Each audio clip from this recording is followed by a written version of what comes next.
एक छोटे से गांव में दो बिल्लियां रहती थीं। एक बिल्ली का नाम मिया था जो गरीब थी। उसके पास कुछ भी नहीं था, ना कोई कीमती चीज, ना ही उसके पास ज्यादा वसाइल थे। वो एक छोटी सी झोंपड़े में रहती थी जहां उसकी जिंदगी मेहनत और मुश्किलात से भरी हुई थी।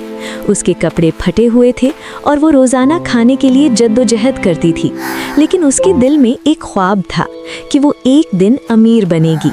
उसके दिल में ये सोच हमेशा रहती थी कि अगर उसके पास वसाइल होते तो वो अपने लिए बेहतर ज़िंदगी गुजार सकती थी। वो दिल से मेहनत करती थी और ख्वाब देखती थी कि एक दिन उसकी मेहनत रंग लाएगी। दूसरी तरफ लूना थी जो मिया की बेहतरीन दोस्त थी। लूना की ज़िंदगी बिल्कुल मुख्तलिफ थी।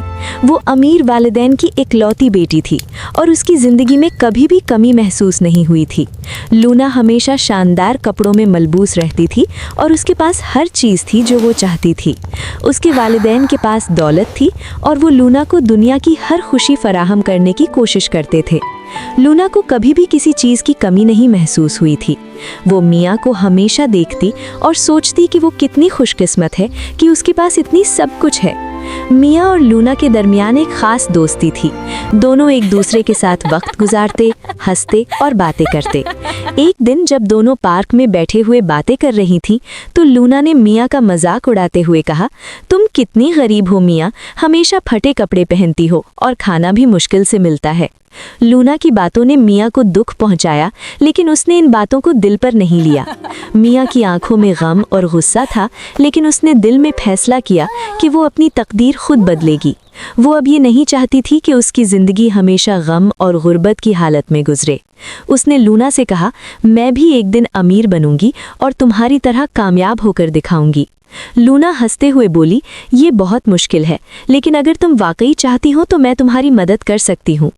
लेकिन मिया ने ये फैसला किया कि वो अपनी ज़िंदगी खुद बदलेगी और उसने किसी की मदद के बगैर अपनी मेहनत जारी रखी। मिया ने अपने हुनर को बेहतर बनाया और एक छोटा सा कारोबार शुरू किया। उसने अपने हाथों से खूबसूरत माल तैयार करना शुरू किया और उसका कारोबार बढ़ने लगा। मिया ने अपने कारोबार को बढ़ाने के लिए रात दिन मेहनत की और उसकी मेहनत के नतीजे में उसका कारोबार कामयाब हो गया। उसका कारोबार ना सिर्फ उसके लिए बल्कि उसके गांव के लोगों के लिए भी फायदे का बायस बन गया।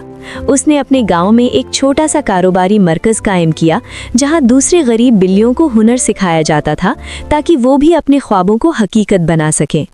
वक्त गुजरता गया और मिया ने एक बड़ी कंपनी की मालिक बनकर अपने ख्वाब को हकीकत बनाया। अब उसके पास दौलत और कामयाबी थी और उसकी ज़िंदगी एक नया रुख इख्तियार कर चुकी थी। एक दिन उसने अपनी कामयाबी का जश्न मनाने के लिए एक बड़ा इज्तिमा किया और लूना को भी मद्दू किया। लूना ने जब मिया को कामयाब होते हुए देखा तो वो बहुत हैरान हो गई। वो मिया की मेहनत को देखकर मुतासिर हो गई और उसने कहा, तुमने तो मेरी तवक्कुआत से बढ़कर कामयाबी हासिल की है, तुम वाकई अमीर बन गई हो।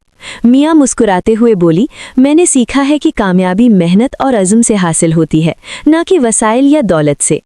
लूना की नज़रियात में तब्दीली आ गई थी। अब वो मिया के बारे में मुख्तलिफ सोचने लगी थी। उसने सीखा था कि कामयाबी महज दौलत के बारे में नहीं होती, बल्कि ये इस बात में होती है कि आप किस तरह दूसरों की मदद करते हैं और उनकी ज़िंदगियों में बेहतरी लाते हैं। मिया और लूना दोनों की दोस्ती मज़ीद मजबूत हो गई थी और अब वो एक दूसरे की कामयाबी को सराहती थी। मिया ने अपने तजर्बात और कामयाबी को दूसरों के साथ शेयर किया और गांव के दूसरे बिल्लियों को ये सिखाया कि मेहनत और लगन से आप अपनी तकदीर बदल सकते हैं। मिया ने एक नया मंसूबा शुरू किया जिसका मकसद अपने गांव के गरीब बिल्लियों की मदद करना था। उसने अपने कारोबार से कमाई हुई दौलत का एक हिस्सा गरीब बिल्लियों की फलाह के लिए वक्फ किया। लूना ने भी उसकी मदद की और दोनों ने मिलकर अपने गांव में एक कम्युनिटी सेंटर कायम किया जहां मेहनती बिल्लियों को हुनर सिखाया जाता था और उनके ख्वाबों को हकीकत बनाने की मदद की जाती थी। ये कहानी हमें सिखाती है कि कामयाबी सिर्फ दौलत और वसाइल पर मुनहसर नहीं होती, बल्कि ये मेहनत, अज़्म और दूसरों की मदद से हासिल होती है। मिया की कहानी एक मिसाल है कि अगर आप अपने ख्वाबों के पीछे लग जाएं और मेहनत करें तो आप अपनी तकदीर खुद बदल सकते हैं, और ये भी कि कामयाबी तभी हकीकी होती है जब आप अपने साथ दूसरों को भी कामयाब देखें और उनकी मदद करें। अगर आपको ये कहानी पसंद आई हो तो कृपया हमारे चैनल को सब्सक्राइब करें, वीडियो को लाइक करें और कमेंट्स में बताएं कि आपको ये वीडियो कैसी लगी। अपने दोस्तों के साथ इस वीडियो को शेयर करें ताकि और लोग भी इससे फ़ायदा उठा सकें।